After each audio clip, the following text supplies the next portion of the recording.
xiqqishu si dhaamachuu barbaade. Dhagayaarta? Daqiiqaa takka amma akkana si dhaabee sitti haasa'uuf yeroo hin qabu atillee sa'aatii hin qabdu sa'aatiin nu jalaa dhiqqaate. Bakka amma manuma galteen siif haasofna congratulation baga gammaddee siin jenna anaaf abdeeni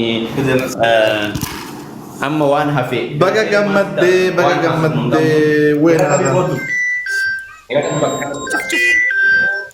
Silkiin kee kunillee waaw.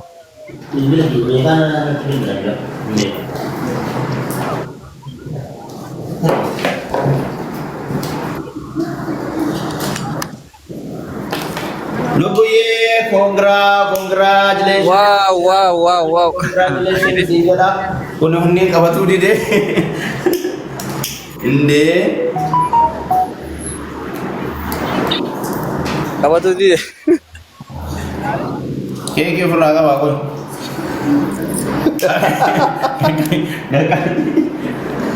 Koi kan Keke furra qaba.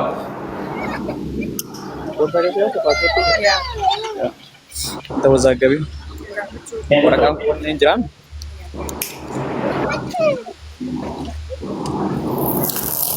Congratulations obboleettii tiyya qaalii karaa gaarii dalagaa gaarii yeroo gaarii siif haa ta'u qashtu qushummee mucattii Oromoo qaalii sabboontuu dubbisi kun maal jedha dubbisi. Kottu si dubbisa. Congratulations dubbiyyee qulqulluu namaa Imala gaarii siif haa ta'u kan guddinaa kan ittiin nama gargaartu siif haa ta'u siin jedha. Akka na boonsitu akka na laddee jijjiiramtu abdii qabaa baga gammaddee keekii si mura qophaan jira kottu abdii waliin.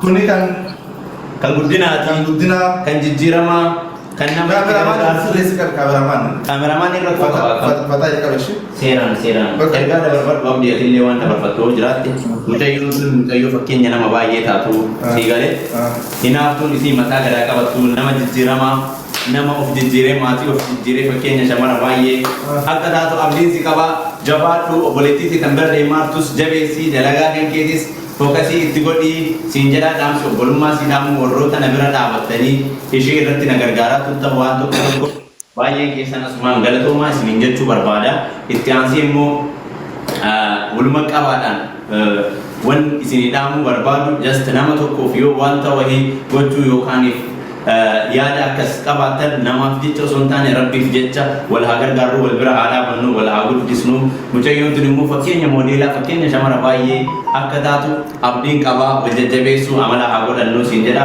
abdii atis hanga baay'ee nafaana xaaraa turtee biyyaa as kaastee hanga ammaatti waan dabarfattu yoo jiraate dabarfadhu waan achirraaf immoo isiin bakka galmaa haageettu bakka yaadde haageettu yeroo sanitti waan dubbadhu qabaa amma isiinis karaadha jirti yeroo gammachuu faana qoodamuu barbaadeeti waan achirraa yeroo biraaf dubbata. Nama yaada keenya kana deeggaree kan ga'u abdiin ture hundi keessatti waan kana kophaa hin goone nama barbaadee jira. Kophaa kennan goone kanaafuu warroonni bira dhaabbatanii yaada keenya hubattan hedduu galatoomaa. Ammaa fi imalli gara Dubaay deemaa jirti. Fiizaa deemaa jirti. Hawaasni yookaan mana gosoota deemaa jirtu. Kophee wanta nyaatamu. Asuma rabbii caalaa gaarii imala gaarii agartee xiyyaara gaarii rabbiin qilleensa irraa si haafuusu. Immoo wal bira jira waan isa yommuu dalagaan kennaaf ta'isi. Lubbuyee.